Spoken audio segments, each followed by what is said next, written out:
आप सबों को जय मसीह की। प्रभु आप सबों को बहुत बहुत आशीष दे।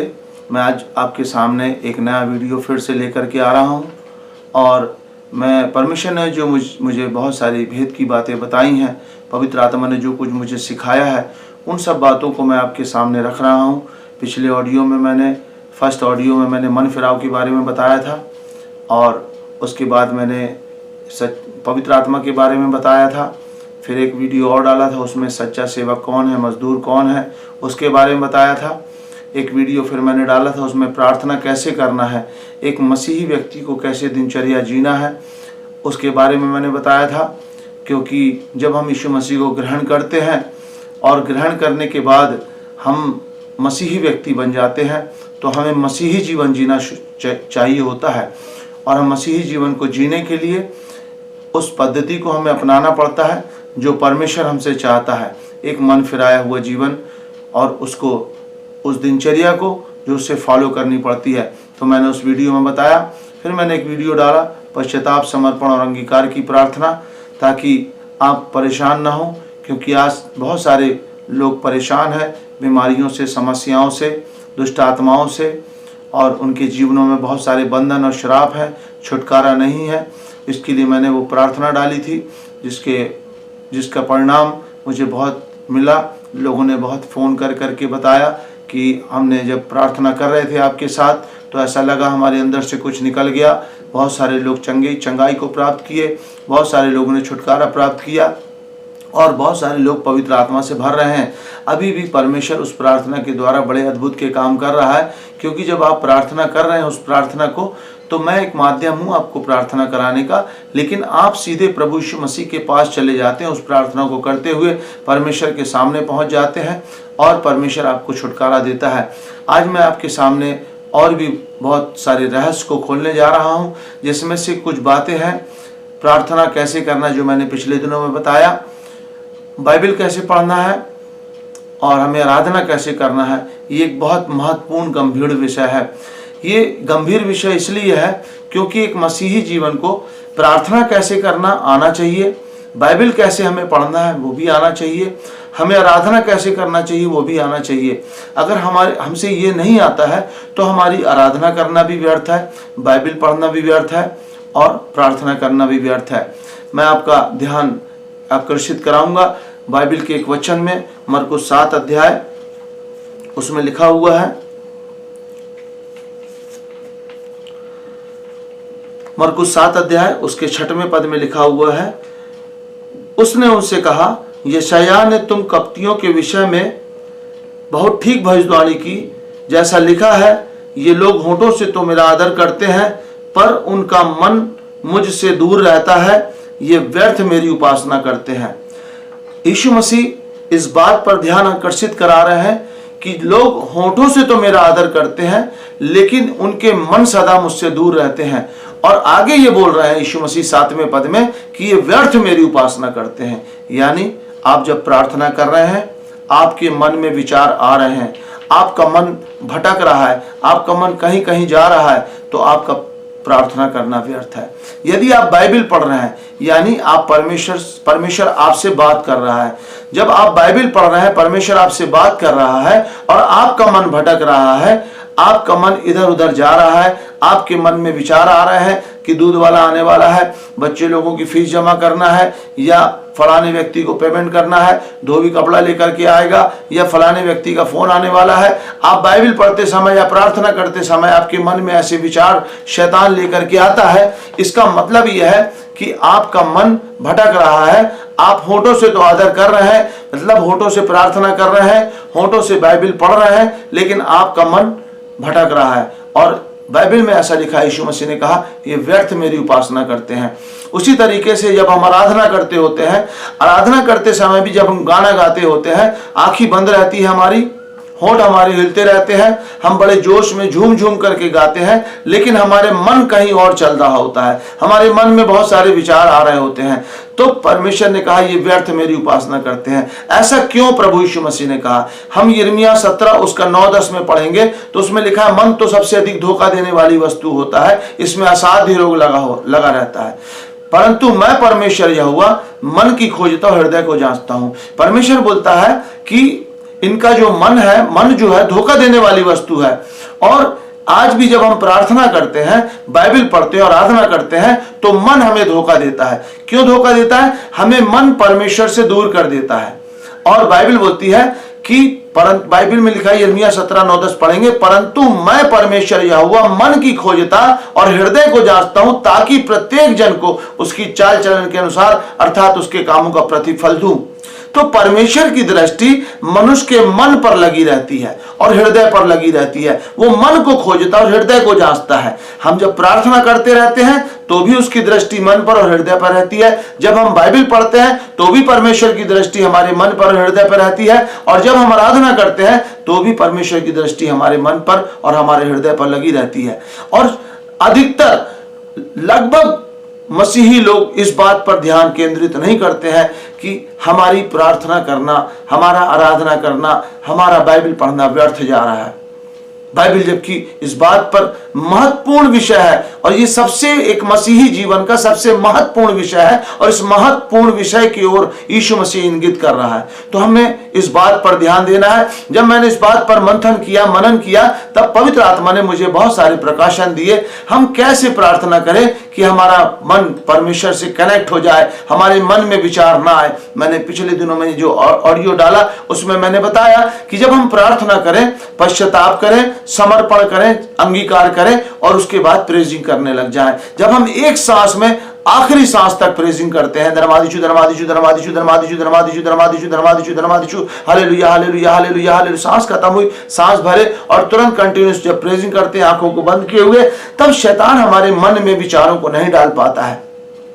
और जब हमारे मन में विचार नहीं आते हैं तो हमारा मन परमेश्वर से कनेक्ट हो जाता है। ये ऐसी बात है कि शैतान क्या करता है, जैसे एक मोबाइल है, मोबाइल में अपन बात कर रहे हैं, आपसे मैं बात कर रहा हूं, बात करते करते टावर चला गया, मगर मैं आपको बात करे जा रहा हूं और बात करते जा रहा हूं, थोड़ी देर बाद की नजर पड़ी मोबाइल पर, अरे मैंने कहा फोन तो कट गया है। अब क्या हुआ कि मैं बोले जा रहा हूं और फोन डिस्कनेक्ट हो चुका और आप तक मेरी बात नहीं पहुंच पाई। उसी तरीके से शैतान हमारे नेटवर्क को गोल कब करता है, परमेश्वर के साथ कनेक्शन को कब काटता है, हमारे मन में विचार को डाल करके हमारे मन को भटका देता है, ताकि हमारा परमेश्वर से कनेक्शन कट जाए। आप 1 घंटा प्रार्थना करते रहे, 2 घंटा प्रार्थना करते रहे, 10 घंटे प्रार्थना करते रहे, लेकिन आपका प्रार्थना करना व्यर्थ है। इसलिए हमें परमेश्वर के साथ मन के साथ कनेक्ट होना है, पूरी रीति से कनेक्ट होना है। हमारे मन में विचार ना आए, हमारे मन में कोई प्लानिंग ना आए, हमारा मन कहीं भटकने ना पाए। इसलिए एक सांस में जब प्रार्थना करते हैं तो हम परमेश्वर से कनेक्ट हो जाते हैं और जैसे ही परमेश्वर से कनेक्ट होते हैं परमेश्वर की सामर्थ हमारे ऊपर आने लगती है। और जब परमेश्वर की सामर्थ हमारे ऊपर आती है तो हमारे जीवन को बदलना शुरू कर देती है। बाइबल में लिखा, क्या चीता अपने धब्बे और हबसी अपना चमड़ा बदल सकता है, वैसे ही तू जो बुराई करना सीख गई बदल सकती है। मनुष्य कभी भी अपने आप को नहीं बदल सकता, मनुष्य को बदलती है परमेश्वर की सामर्थ्य। लेकिन मनुष्य को बदलती है परमेश्वर की सामर्थ, मगर तब बदलती है जब परमेश्वर की सामर्थ हमारे ऊपर आएगी। और परमेश्वर की सामर्थ को अपने ऊपर लाने के लिए सिर्फ एक ही उपाय है, हम पूरे मन के साथ परमेश्वर के साथ कनेक्ट हो जाएं। जब हम एक सांस में प्रार्थना करेंगे परमेश्वर की सामर्थ हमारे ऊपर आने लगेगी और हमें बदलना शुरू कर देगी, हमारे जीवन को बनाना शुरू कर देगी और हमें इस लायक बना देगी कि परमेश्वर का जो बीज है वो हमारे हृदय में बोया जाए। हम एक भूमि के समान है, ऐसी भूमि जो कई वर्षों से जोती बोई नहीं गई है।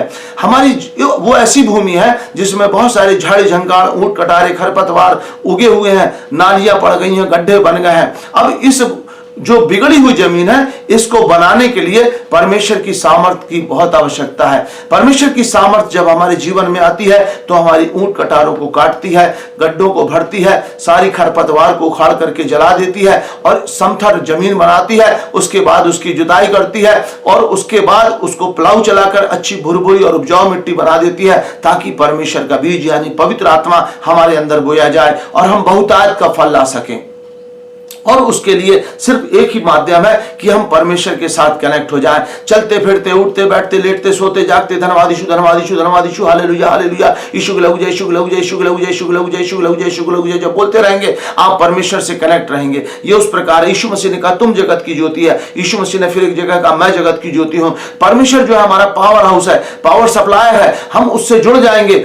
जैसे अब मेन लाइन है, अपने घर बनाया, घर के अंदर कनेक्शन कर लिया, सारी सिस्टम, एसी है, फ्रिज है, कूलर है, दुनिया की सारी चीजें हमारे घर के अंदर रखी हुई है, मगर बिजली कनेक्शन नहीं है तो अंधकार रहेगा। बिजली कनेक्शन के लिए हमें क्या करना पड़ेगा? मेन लाइन से कनेक्शन लेना पड़ेगा। जब हम मेन लाइन में अपने कनेक्शन को डालेंगे तो करंट आना शुरू हो जाएगा और पूरे घर की रोशनी जो है जगमगा जाएगी, सब सिस्टम चालू हो जाएंगे। उसी तरीके से हमारे अंदर भी अंधेरा है क्योंकि मेन लाइन से हमारा कनेक्शन नहीं है। जैसे ही हम मेन लाइन से कनेक्शन लेते हैं, यीशु मसीह जगत की ज्योति है, उसकी ज्योति हमारे अंदर आने लगती है और हमारे अंदर से सारा अंधकार खत्म करने लगती है। तो हम प्रार्थना के माध्यम से परमेश्वर से जुड़ सकते हैं और अपने जीवन को बदल सकते हैं। यही एक माध्यम है और बहुत इजी माध्यम है। और ये जो प्रार्थना मैंने बताई है पिछले दिनों में कि आप जब एक सांस में प्रार्थना करते हैं, hallelujah hallelujah hallelujah hallelujah hallelujah, धन्यवाद यीशु, धन्यवाद यीशु, धन्यवाद यीशु, धन्यवाद यीशु, यीशु लहू जय, यीशु लहू जय, यीशु लहू जय। ये एक उच्च स्तरीय प्रार्थना है। ये प्रार्थना में हम परमेश्वर से मांगते नहीं है। बाइबल में लिखा लेने से देना उत्तम है। हम परमेश्वर को देते हैं। जब हम परमेश्वर को देते हैं तो परमेश्वर हमारा कर्जदार नहीं होता है, परमेश्वर हमें उससे कई गुना लौटाता है। तो हम परमेश्वर को देना सीखे। हमने देखा आज तक चर्चों में पास्टरों के द्वारा या दूसरे कलीसियाओं के अंदर प्रार्थना करना नहीं सिखाया जाता है। हर व्यक्ति एक अपनी दिनचर्या वाली प्रार्थना करता है। सवेरे उठता है, बोलता है परमेश्वर पिता तेरा धन्यवाद हो, तूने रात बच्चर का मीठी नींद दी और सुबह प्रकाश दिखाया। आज दिन भर हम सबको अपने आपके लहू से धोकर शुद्ध और पवित्र करते हैं, आपके लहू में छुपाते हैं। बिजनेस को आशीष देना, धंधे को आशीष देना, काम को आशीष देना, नौकरी को आशीष देना, बच्चों को आशीष देना, घर में आशीष देना और यीशु के नाम से मांगते हैं, आमीन, और उठे और चल दिए। ये कोई प्रार्थना नहीं और ऐसी प्रार्थना न सुनी जाती है न ग्रहण योग्य होती है। मगर सबसे उच्च स्तरीय प्रार्थना यह है, हाई लेवल की प्रार्थना यही है कि हम परमेश्वर को देना सीखें। जो धन्यवाद का बलिदान चढ़ाने वाला परमेश्वर की महिमा करता है, हम परमेश्वर को धन्यवाद देने वाले बन जाए। हालेलुया, स्तुति के बलिदान चढ़ाने लग जाए, परमेश्वर की महिमा करने लग जाए, परमेश्वर हमारे जीवन में कार्य करना शुरू कर देगा।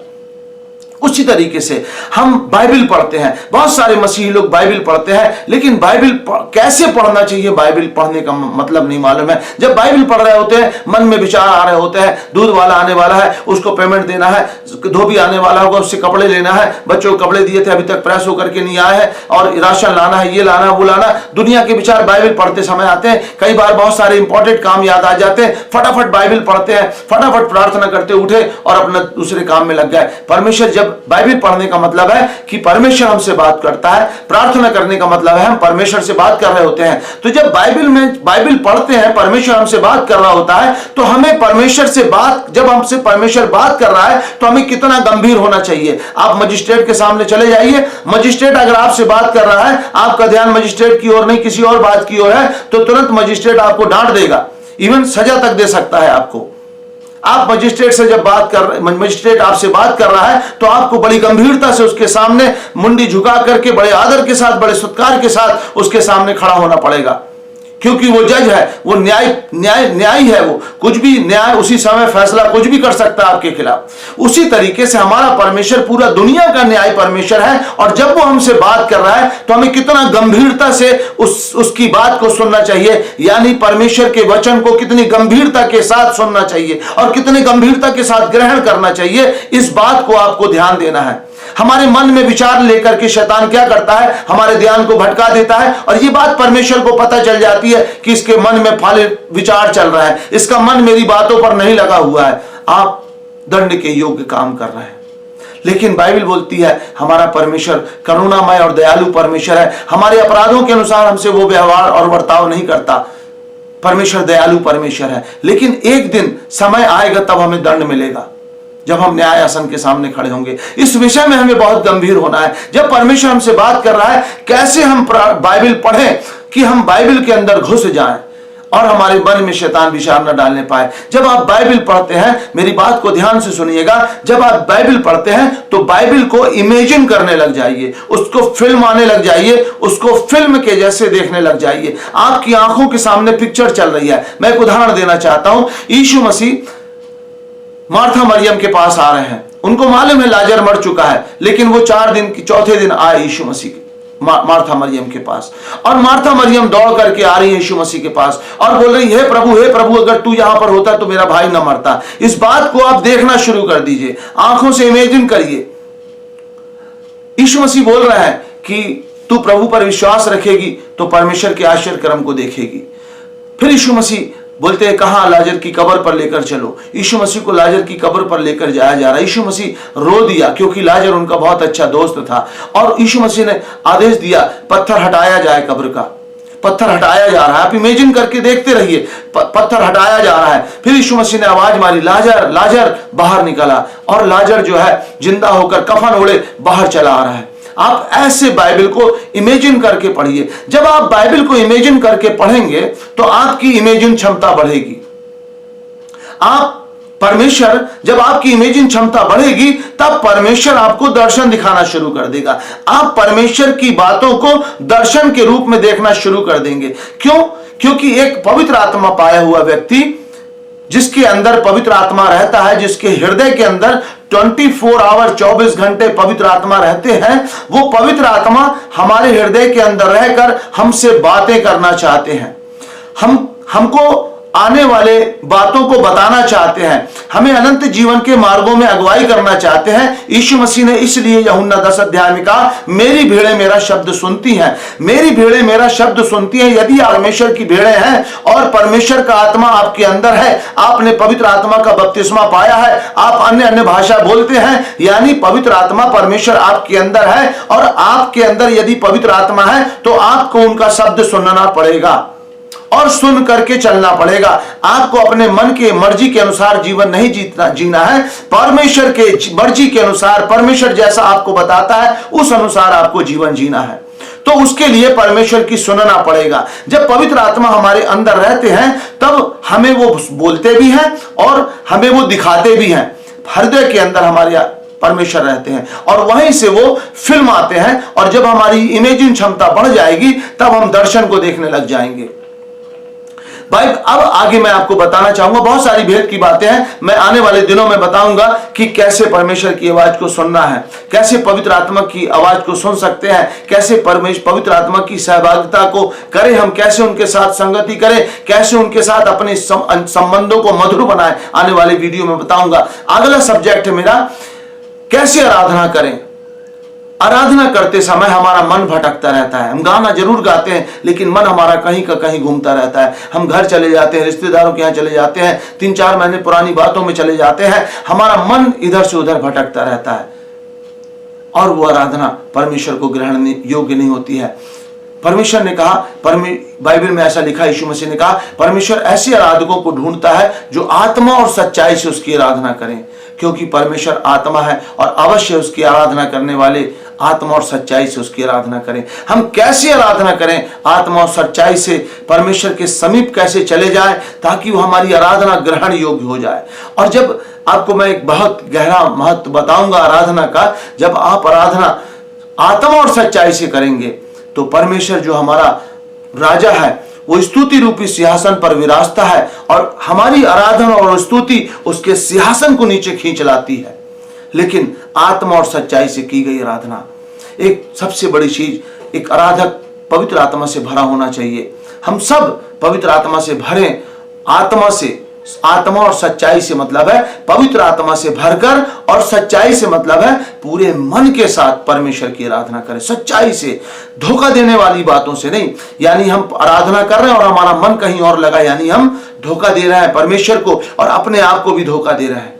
सच्चाई से बोलता है आराधना करने के लिए। हम सच्चाई से कैसे आराधना करें कि परमेश्वर की उपस्थिति हमारे बीच में आ जाए, परमेश्वर सिंहासन समेत हमारे बीच में आ जाए।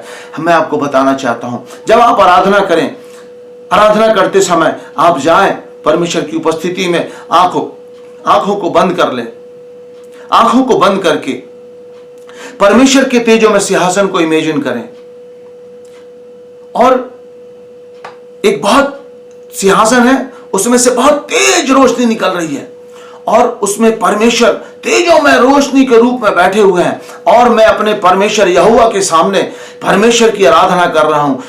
आप ये इमेजिन करके और आराधना करें, डूब जाएं उनको देखते हुए, इमेजिन करते हुए, और आप देखेंगे कि जहां पर आप आराधना कर रहे हैं वहां कुछ होगा। अगर आपके बीच में 4-5 लोग बैठे हुए हैं, 10 लोग बैठे हुए हैं, 20 लोग बैठे हैं, 50 लोग बैठे हुए हैं, परमेश्वर की उपस्थिति आ जाएगी। और परमेश्वर की जब उपस्थिति आ जाएगी वो पूरी जगह हिल जाएगी। पौलुस और सिलास जब बंदी गृह में आराधना कर रहे थे, ऐसा लिखा है कि परमेश्वर की उपस्थिति जब आ गई, वहां बंदी गृह की नींवें हिल गई और जो बेड़ियां थी वो खुल गई, उनकी बंधन टूट गए और लोगों के जीवन बदल गए। वहां पर सेम कंडीशन यहां पर होगी। जब आप आराधना करेंगे, परमेश्वर की उपस्थिति आ जाएगी।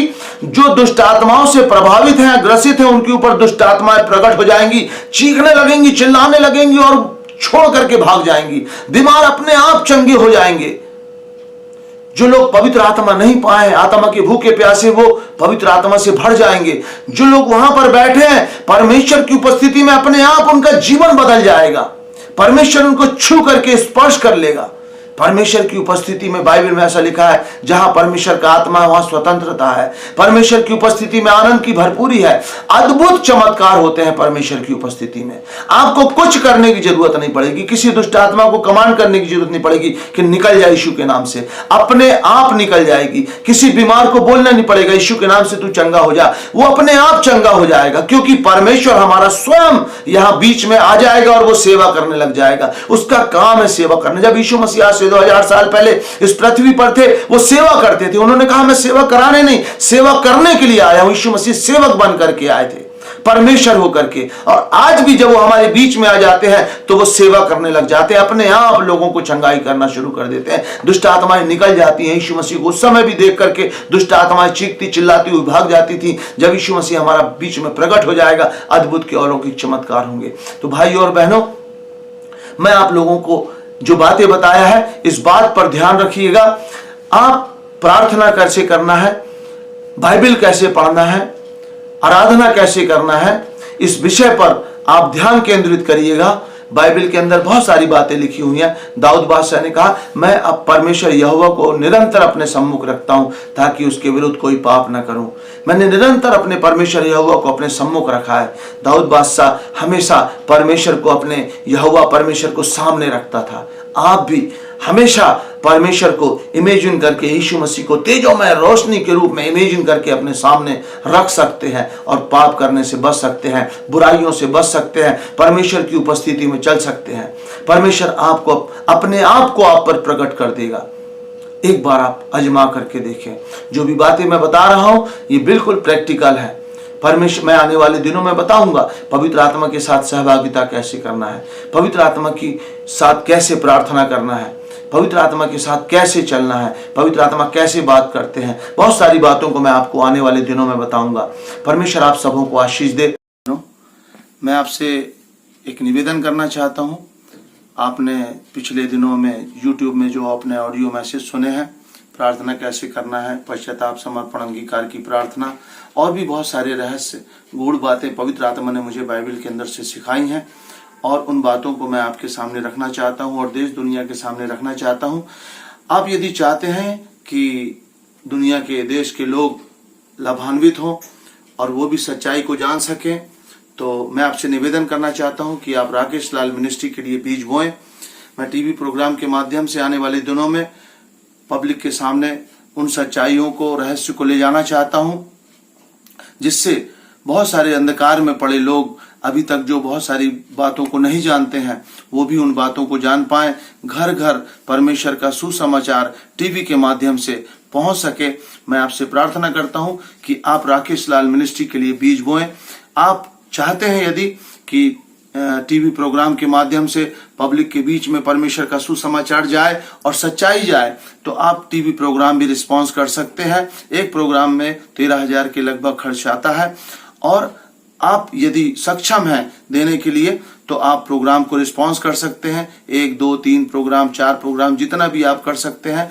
या परमेश्वर का आत्मा आपको, आपके मन में जो भी बातों को डालता है, आप नहीं कर सकते एक प्रोग्राम रिस्पॉन्स, तो जो भी परमेश्वर का आत्मा आपके मन में डालता है, आप अपने हाथ को बढ़ाएं ताकि परमेश्वर आपके उस बीज बोने के द्वारा आपको बहुतायत की आशीष दे, और आपका जो दान है, आपकी जो भेंट है, बहुत से लोगों के लिए आशीष का कारण बन जाए। बहुत सारे लोग उद्धार को प्राप्त करें, बहुत सारे लोग सच्चाई को जानने पाए, सच्चाई को प्राप्त करके परमेश्वर के नजदीक जाने पाए, और एक बड़ी बिदारी, बड़ा रिवाइवल भारत देश के अंदर आने पाए। तो आप इस कार्य के लिए अपना योगदान दे सकते हैं। राकेश लाल मिनिस्ट्री को आप दान दीजिए, ताकि राकेश लाल मिनिस्ट्री के द्वारा दूर दूर तक, गांव गांव तक, अन्यंत्र क्षेत्रों में जहां पर इंटरनेट नहीं है, टीवी है, टीवी के माध्यम से परमेश्वर का सुसमाचार जाए, परमेश्वर की सच्चाई जाए। प्रभु आप सबों को बहुतायत की आशीष दे।